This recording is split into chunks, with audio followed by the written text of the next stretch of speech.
Hello, Narnach here. Welcome back to Path of Exile. We are playing with a Spectral Shield Throw Juggernaut. We've finally ascended. And now the endurance charges are most likely gonna be remaining up maxed out for most of the time.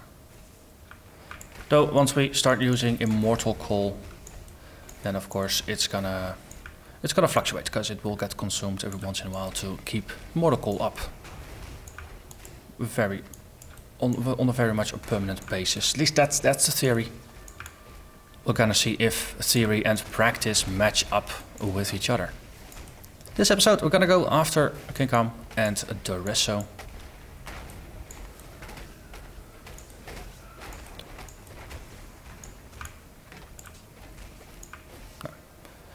Doing decent damage here, hovering a little bit, 12 to 1500 DPS.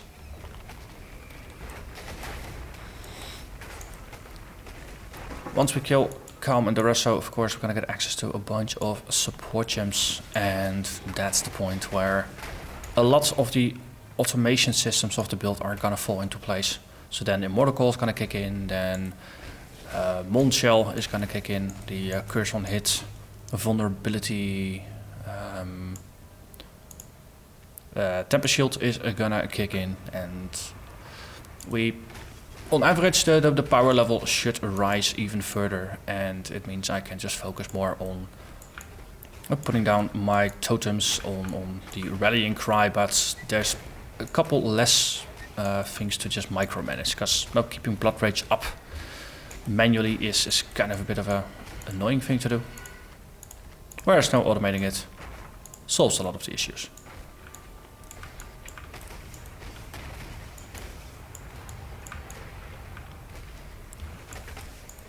Now, if the fight with Izaro in the lab was any indication, then I think Kaom and Daresso are not really going to be much more than speed bumps, but well, as always, don't get too overconfident, because that might be fatal. Though, in this case, no, not on hardcore, so fatal is just a nuisance rather than a permanent setback.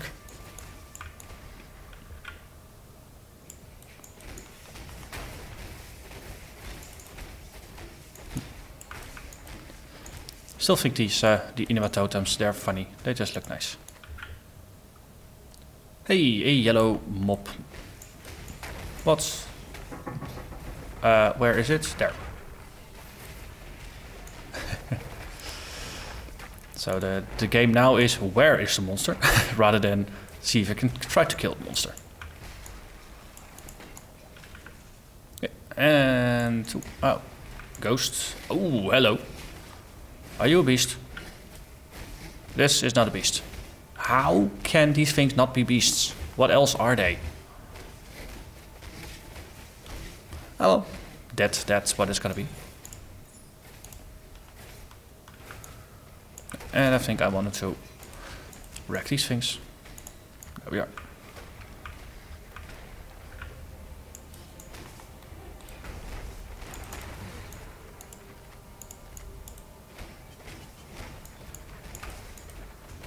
Okay.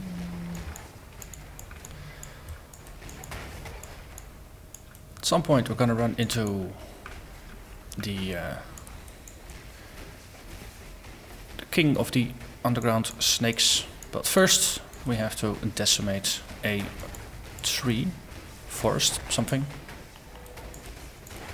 It had a name. Torch Oak Grove. Yeah, see, tree something. Close enough. So that's one. It's always nice to know if your build is capable of just face tanking that forest. Yeah, that forest. Let's go with the forest. And you are relatively sturdy. So in this case, we're doing enough life leech and passive regen to make it matter. Well, I did a double check on the wiki. The Flesh Eater, the 3% of the attack damage leached as life against bleeding enemies. Indeed, because it is conditional, it is a global bonus. So this will apply to our Spectral Shield Throw, as long as enemies are bleeding. So against regular mobs, not gonna help too much, but enemies that we have hit multiple times, no rares, uniques, things like that, Well, very likely that those will end up bleeding, and therefore it's gonna be useful when we need it. Which is all that you really want from those kinds of mods anyway.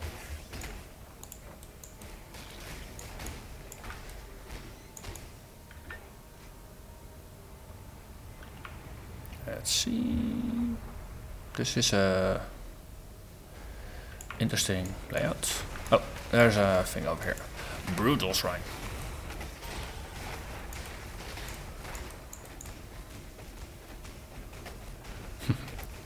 Knocking back the golem, that's always nice. So none of these rares were beasties, that is a little bit of a waste of perfectly good rares. Skill point and retaliation.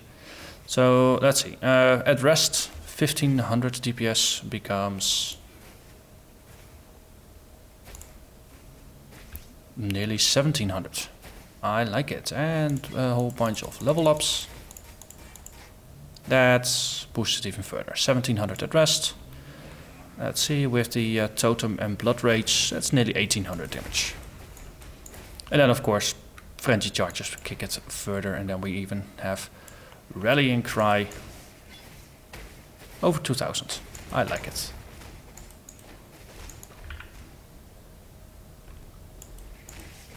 Now, one thing I have become more aware of with some of the more recent builds I did is the difference between... Oh, hello there, Treskeriaki. This is one guy you usually don't want to face tank, but well, we can get away with it, so I'm doing it. But as I was saying, with recent builds, one thing I have become more aware of is the difference between your theoretical damage output and your, let's call it realistic output, or your average output.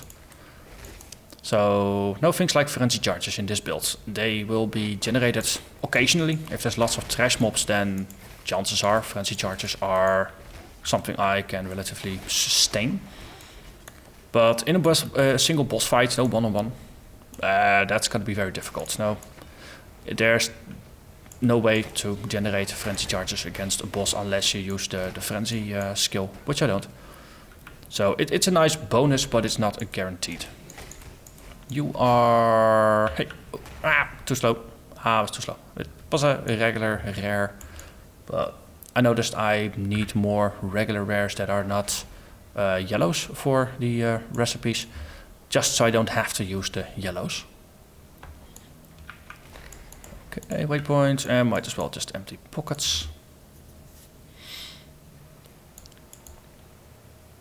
But it's something, the conditional damages. I've just been trying to pay a bit more attention to it, just conscious attention.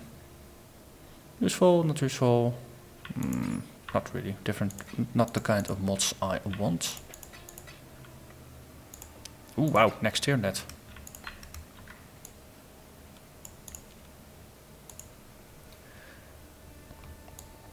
And it's also just helped in just actually setting up the builds to just not consider the ideal situation when now you've gone through all 7 steps to actually maximize the damage of your build, but to figure like, okay, what if you've only done step 1 out of the 7?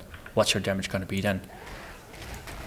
And then, is it worth adding the other 6 steps, or is it maybe better to add something to the build that might have less top-end damage, but doesn't require a step, such as automating blood rage, for example. If you can't forget it, then at least you're gonna get benefit out of it, whereas now it's a manual cast, so it's not up all the time. And especially in the more stressful boss fights, that's where those factors really start to matter. Because if you're just running around for your life, you don't have time to cast all kinds of buffs for damage then, because there's just no time.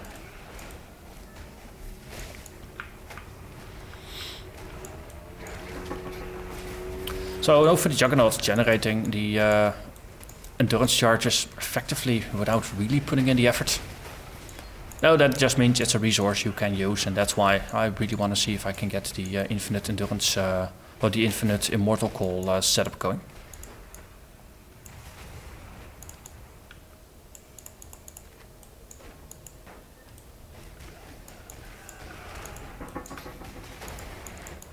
Okay. Oh, let's just keep storming on. It didn't. Ooh, there is an essence up there. That's gonna be nice. Tectonic Slam. Hey, we already have that one, didn't we? Cast on Death. It actually works on standard. What's the damage multiplier for that? Oh yeah, it just triggers, there's no multiplier or anything. That only comes from leveling.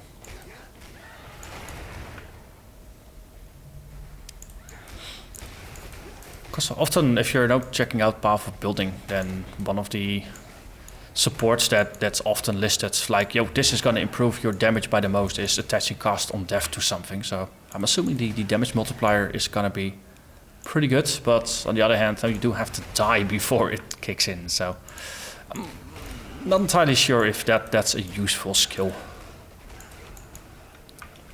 Let's see, it's a level 38 area, just having a look at the nets. Oh, we can go to 46 with the current stack.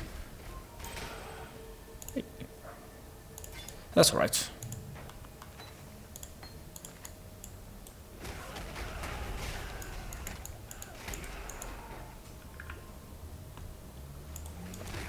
So I think the combination of just very high armor for this level, as well as the endurance charges that are up, means my physical damage reduction is probably capped at the I think it's 90% that it caps at. So that's pretty nice.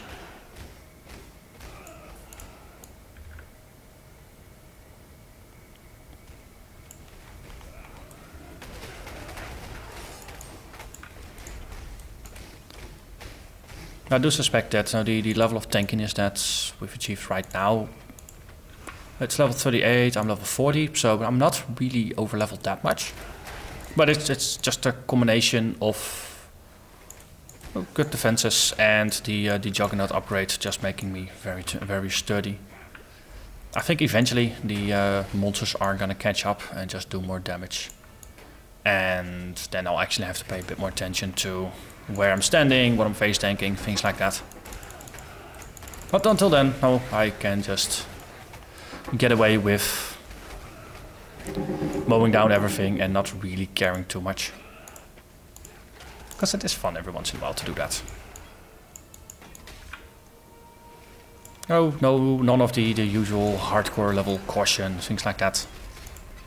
Oh, just get yourself some bad habits so you can die horribly when the game suddenly becomes more difficult. Because in practice that's often what it comes down to.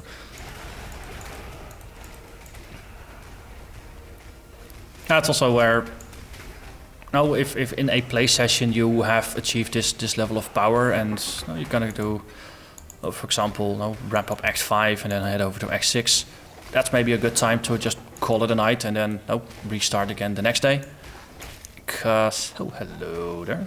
You, I want to capture.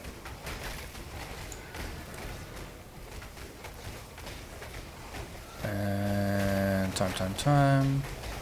Okay, trap it. Okay, I failed that one. So I'll kill some of the add-ons, not the boss itself. It's still pretty much enraged. Let's see, one totem down.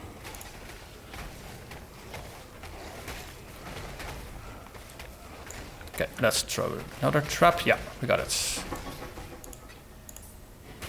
Well, I was saying, if you have been playing at this power level, it's gonna creep into your habits for that play session. So if you're going to an area that is much tougher to play through, maybe that's actually just a good point to just call it a night, so that the next day when you sit down and play, then you approach it with a fresh mind, and then you enter the new content and you can actually be more cautious about it.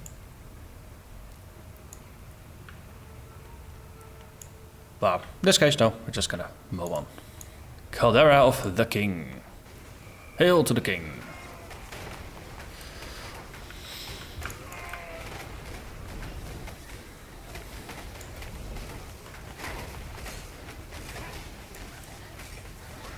Well, easy. Skin Tower Shield, I think that is... no, it's not on the list. It is worse than what I have now. Yeah, the next one is definitely going to be the bronze one. Cool. I know what, we'll just stash this away and forget about it.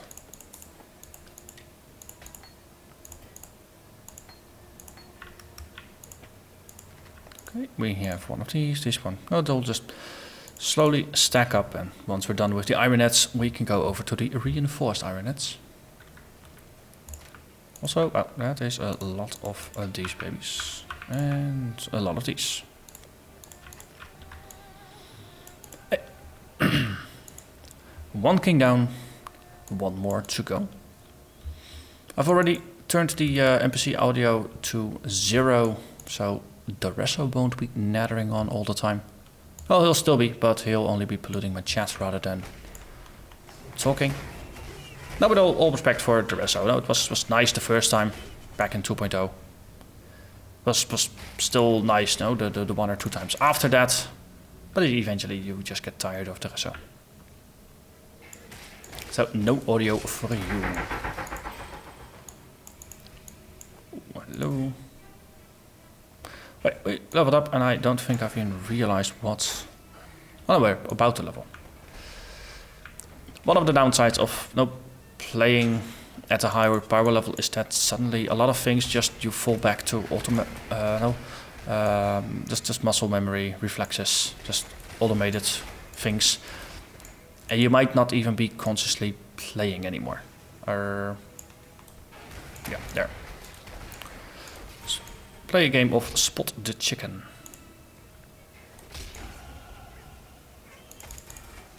Okay. Okay, so now we have a passive point to assign, so we grabbed the retaliation last time. I think I'm just gonna grab Golem's Blood. It is just so good, 10% life and 1.6 life regen. That means that Blood Rage will no longer drain my life, it will actually just stay maxed out, because the degen is less than my regen. Whereas now I think I'm at like 1... Oh, I realized too slowly that the chicken is actually a beast.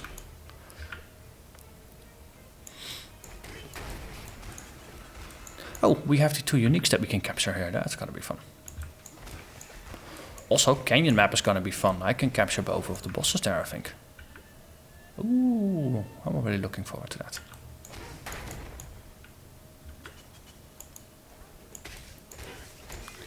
But yeah, no, just high power level. It's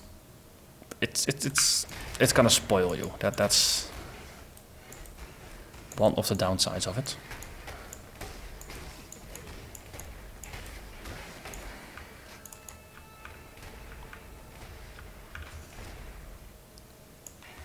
Oh, hey, where are the other ones?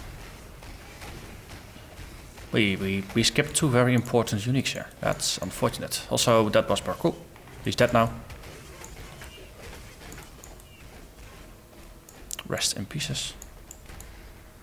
Okay, well, the chicken and the pitbull, they are farmable, so I'll probably go back at some point to just grab them. For now, well, we have a date with Daresso. So let's get to it. Ooh, ghosty. On the other hand, wrong area, so bye you go.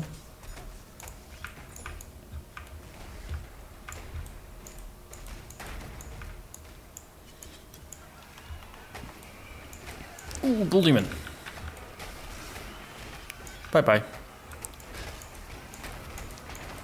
Don't have those yet. Well, now I do.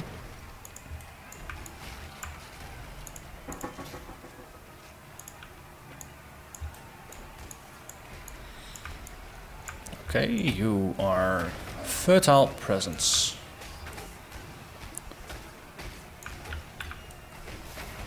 Okay, he almost looks like he's just physics glitching. Oh, at least we grabbed him, so that's good. I guess no, getting shocked by one of those traps, it's not a pleasant experience.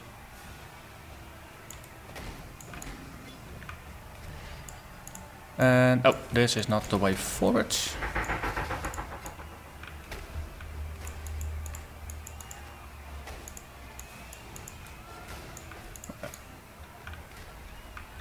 So, oh no, I didn't find the dead end, it's just on the side here. Sneaky.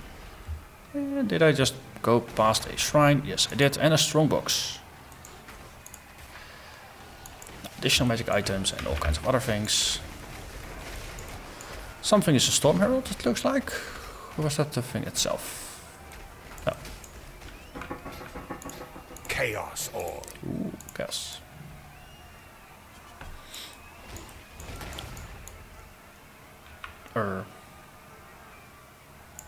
Wasn't there a portal here? I swear I saw a portal there, but or something on the minimap, but I guess I was mistaken. So this was indeed the dead end. Speaking of dead ends, my golem met one. The meteors that are showering down every once in a while are of course from the Word of Inferno. Haven't upgraded my gloves yet. So for the short time, we're gonna get greeted by meteors. That's a bully. Yep, I caught the correct one.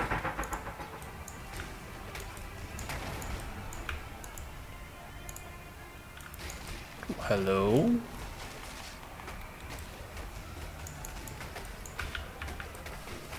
And hello. We're down to 4 of these, so I might as well have a chat with Einhard to just grab a couple more. Kaom, yes, thank you. I'd like to purchase nets.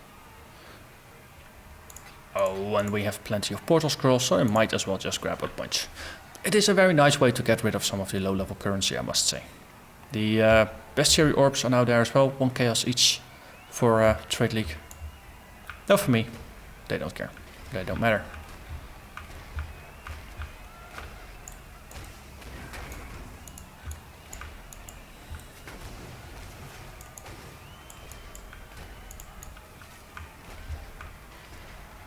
Let's see. Let's go on to the next area. No, we're just gonna scour the areas of rares and then move on. Even though I was level 38, I'm 41. Yeah, see, I'm over leveled, so that's one of the reasons why we can't get away with just skipping some things. Okay, this is just a side area.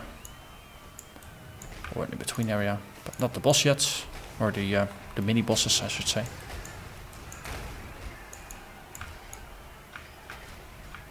Okay, lots of gladiators today.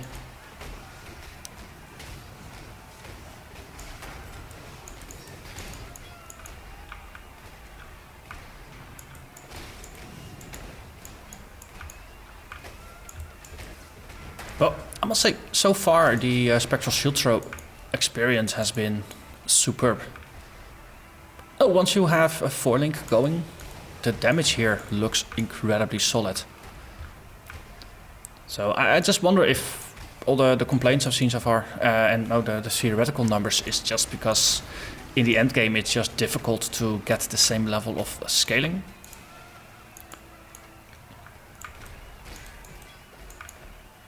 Or whether it is actually just perfectly fine in the end game, as long as you just make sure that you have good shield and things like that. Or at least, it's fun for leveling. That's if there's one thing, you can just use it to play while you're leveling, and then in the end game you could swap into something else if it turns out that it is indeed not playable. Okay, you're not a beastie, you're not a beastie. We killed them all? I think we killed them all. Okay, and yeah, I think it was just all the uniques, so for the rest it doesn't really matter. And then looking for King of Blades. Ring of Blades, yes. Okay.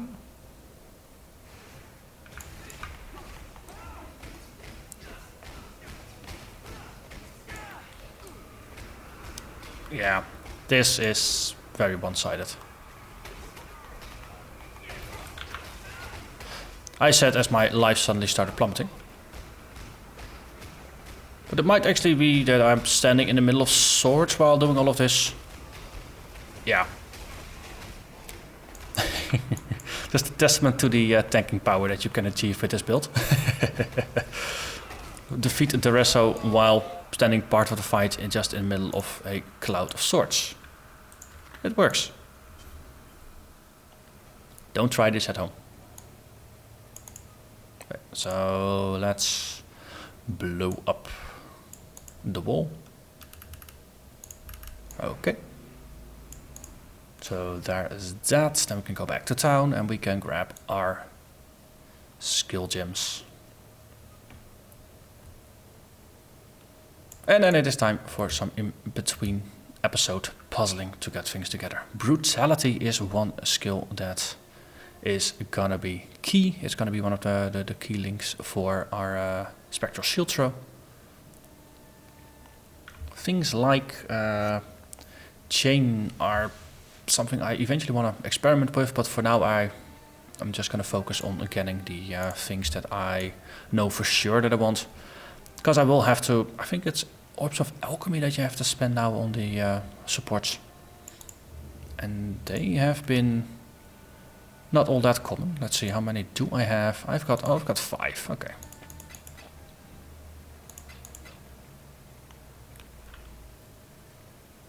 So let's just chuck those away. So we've got 5 of these. We already have the brutality. So actually just let's do some shopping. So I want Spectral Shield Throw. I want it linked with brutality. I want it linked with maim, and then I'm not even sure which of the two is better. I think at higher levels the physical projectiles is better. At lower levels the faster attacks might be better. One of the side effects, of course, of the physical projectile attacks is that you do more damage with each hit. So it means that you're going to get more bleed damage out of it. Whereas with faster attacks, you just spam things faster.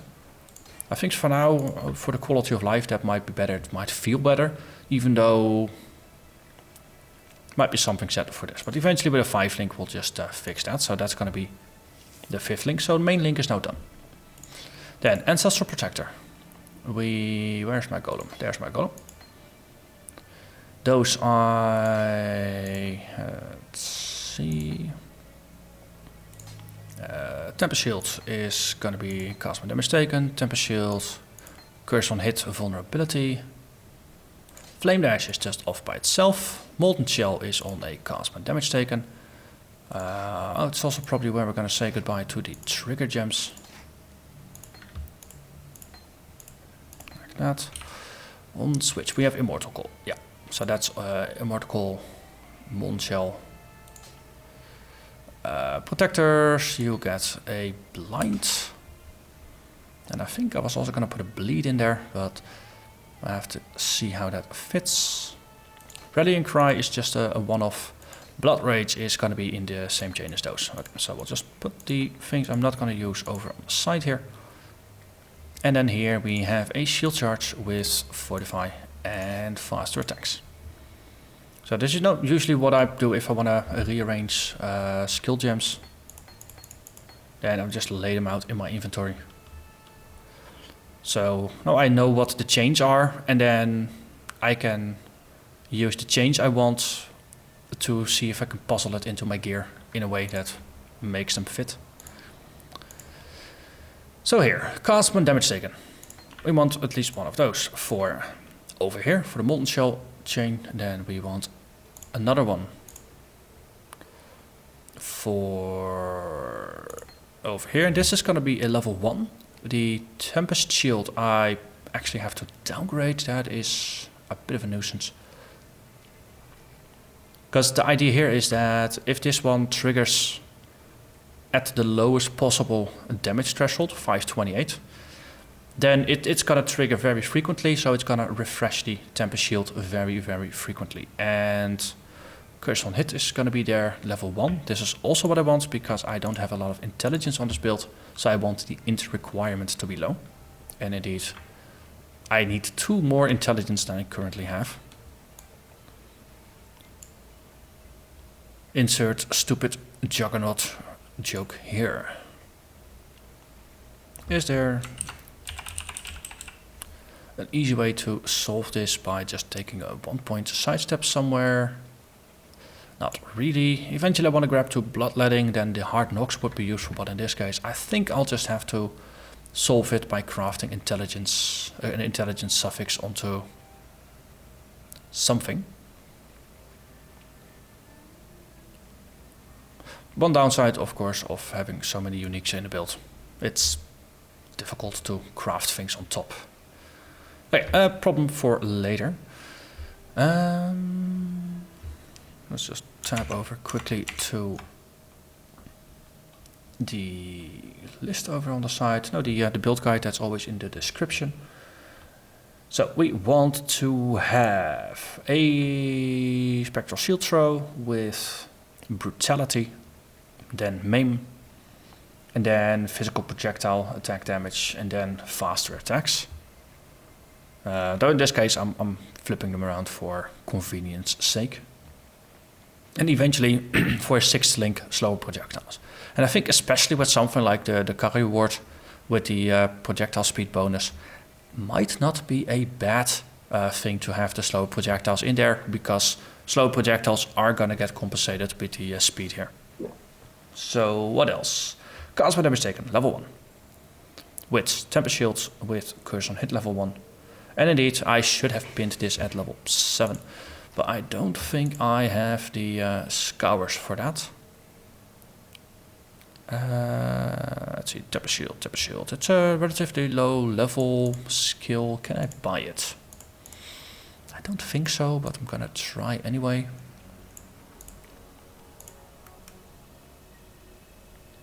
So I think as a marauder I'm just not smart enough for that. Okay, so then it is back to our buddy Siosa. At this point, now there's 2 choices. Either I scour it down a level, or I simply buy a new one. Especially it's a low level gem, the XP is gonna go up pretty quickly. So Tempest, yeah, see, 1 orb of alteration. That is just not worth the scour. So that one has been replaced. And vulnerability, because this is going to be triggered by the curse on hit. This one can just keep leveling and keep getting stronger. And this way, effectively, if something hits me, then the lashback from the Tempest Shield should have the curse on hit apply the vulnerability to things. And no, for the longer fights, it's just going to be helpful. Next up, cast when damage taken, max level. That's this one. With a Mortal max level. Then a Molten Shell max level, and Blood Rage at around level 10 because of the dexterity requirements. This one is pure dex, so it's gonna scale up quite a bit. And chances are I might not have the required amount of dex for a high level Blood Rage. So pinning it at around level 10 means that you have some flexibility with your gearing. So if you have an item that grants you some dex, you can take it off and you're not completely pinned in. And then now as you start towards mapping, you might get a couple levels on top of it to go to the level of dex that you are sure that you're gonna have. Next up, I realize I still have Stone Golem written in my guide. That is sloppy. That should be a Flame Golem. So that is this little buddy with a Ancestral Protector, with Blind and Culling Strike. And that is something, you could go Culling Strike, but I think going either with Maim or with Bleed support might be better. Oh, there's an Essence there. Well, that's... Oh, wait, I was gonna say, let's just charge in there, and then I realized, wait, I don't have any skills equipped. Level 30 area, yeah, that's gonna be too much of an asshole. Okay, I'm gonna just ignore that one. Never saw it, didn't occur. Because I know myself, otherwise I get distracted again. So a fourth skill in that link. I don't think I've got him here. Nope, it's just back in the gem box. So did I have a maim? No, I don't have a call. Yes. Wait, actually I said bleed, didn't I? Ruthless. No. Do I have it on weapon switch? Her. Where is it? I would have sworn I had a... Ah, yes. Here. Chance to bleed support. So instead of Conic Strike, that might be a better one. Because... Oh, this way we have some extra things applying bleed. So the conditional leech from Flesh Eater is going to apply more often. And especially later on, once we grab the Crimson Dance, then of course we want to get the maximum number of bleed stacks as soon as possible. So having some extra things applying bleeds might not be a bad thing. So then next up, Enduring Cry. Actually no, I've changed that for Rallying Cry.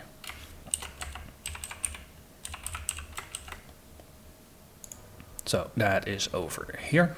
Flame Dash, that is over there. And a Vaal Lightning Trap, that is once we have it. But for now I'm gonna ignore it. It's the least important, it's the most conditional one. It's only useful for boss fights that really need it. And then for the shield charge, so we get shield charge, faster fortify and faster attacks. And if I get my hands on an advancing Fortress Claw, then the fortify is going to be built into the weapon. So I'm actually going to add another blind in here. So nope, enemies have a larger chance to just be blinded. Because blinded enemies, they have a 50% chance to miss you, which is pretty nice. Okay, so we now have a full gem setup over here. So let's see if we can puzzle it in. Might as well just put the other gems from here into my gem box. Just to have that sorted out as well.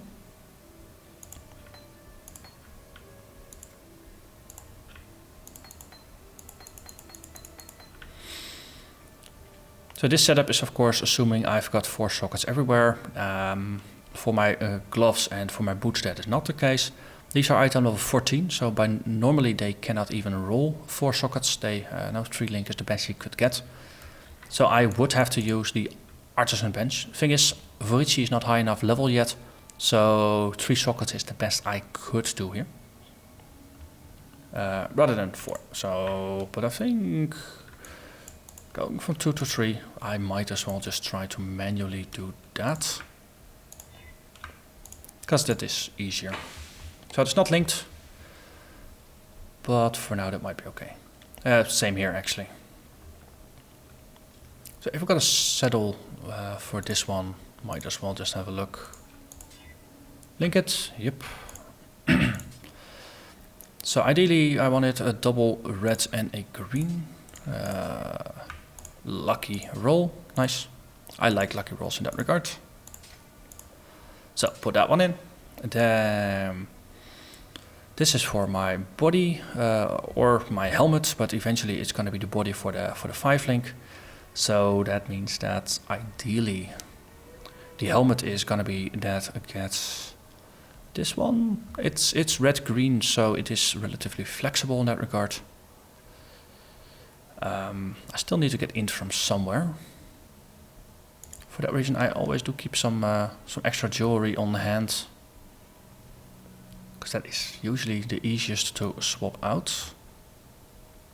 Can I craft int on the belt? Or can I craft anything on the belt yet? That might be the better choice. Or question. Some decks, no. So headstones, maybe? Everything except for belts. Or gloves, yeah, sure. Okay. Fun times.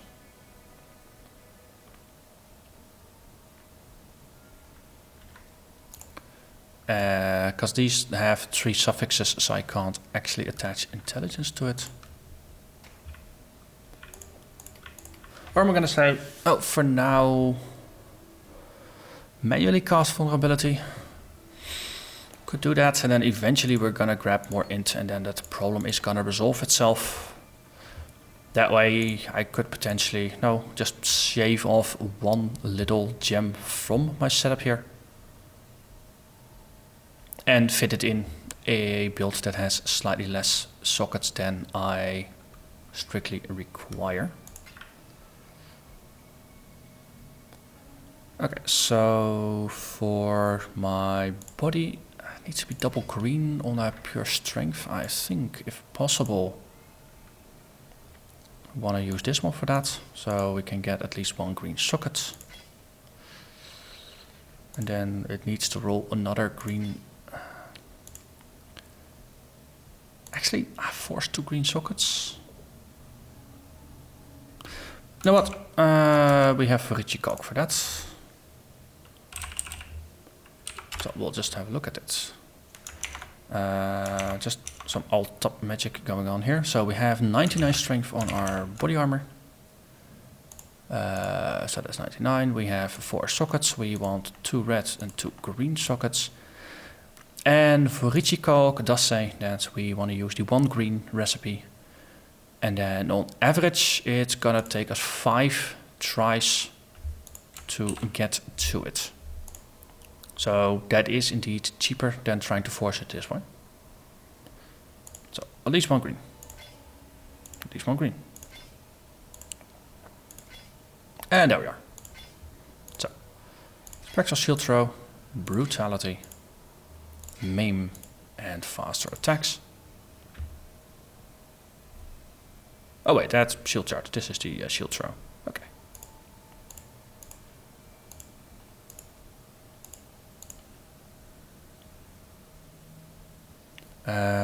Next up, we need a bunch of red. Oh, this one, I suspect we can... Let's actually just be strict about this and double check for Wraeclast. So 28 strength and dex. And of course I closed my browser already. So 28 means it's pretty low, and we want 3 red and a green, I say from the top of my head. Yeah, 3 red and a green. And that says no spam chromatics, and on average it's gonna take 6 chromes to get the desired results. So 1, 2, 3. Lucky me, only half price.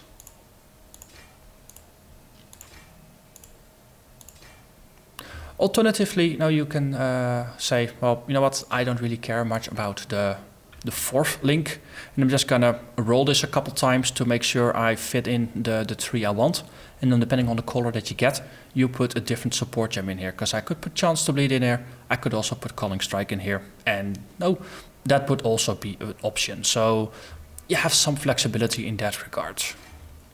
Especially while leveling, it's not always good to waste too much currency on your gear.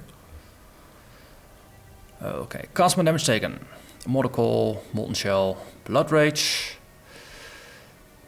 Okay, here a 4-linked gloves or boot would have been amazing. So in this case, I think I'm just gonna put Molten Shell aside and actually just go with this one. So the cast from damage taken needs to level at least once, so the other skills will be auto-cast, so that is what needs to happen pronto. Cast from damage taken, Temper Shield, Vulnerability. Those are effectively 2 separate links. Let's see if I can put it in the shield. Got a couple of chromes.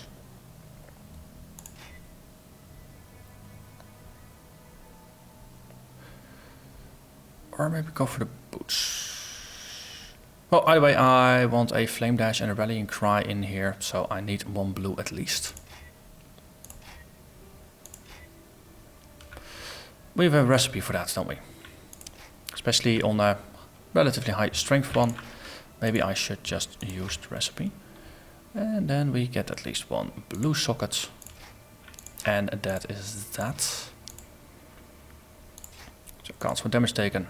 Temper shield. That is now automated because it is faded and it has an exclamation point. And then a vulnerability, which is now on manual cast.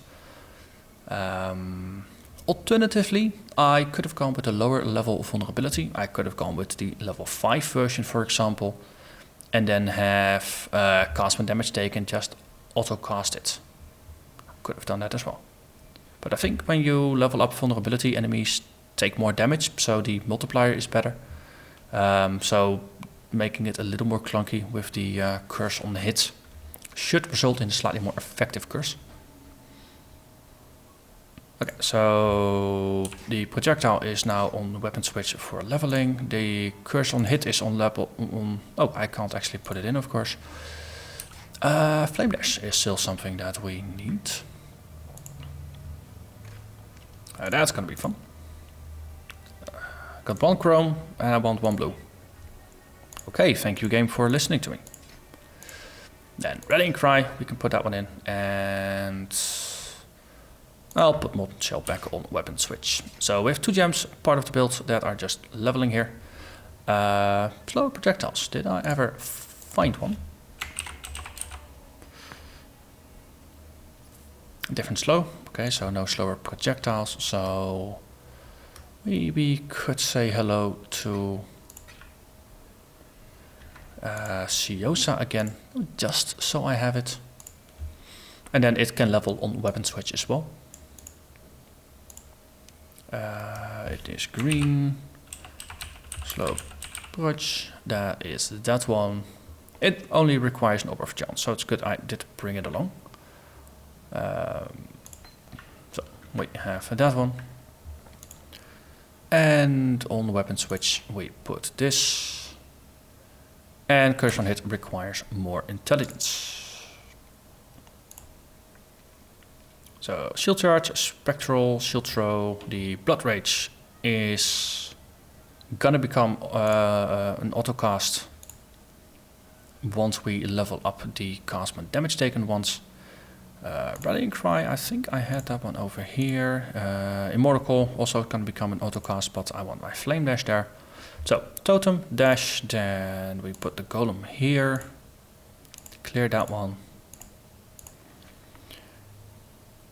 Yeah, is there anything that still needs to be manually cast? We've had blood rage here for a while, might as well.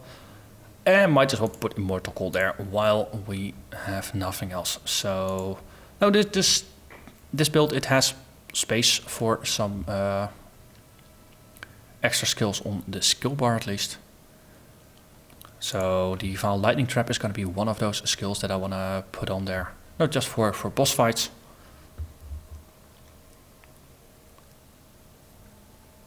And for now that's it. Hey, this is actually the same instance and we still have the essence, so might as well. At rest TPS seems to be a little lower than before. That is very likely because we're now only doing physical damage. And the added lightning damage was probably boosting my damage more than the small increase from brutality. But we'll see. Oh, there it is. And that is a free essence. And oh, look, beastie. Oh man, I'm getting drawn in again.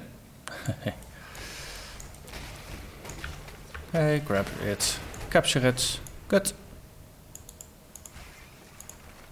Still plays pretty darn smooth. So there we have it. King Kaom and Daresso, both dead. And then a slightly more detailed session where I'm just upgrading the build and the process I usually use for this. And that's it. So with that, I'm gonna thank you very much for watching and I hope to see you again next time when we go after Malachi. Bye bye.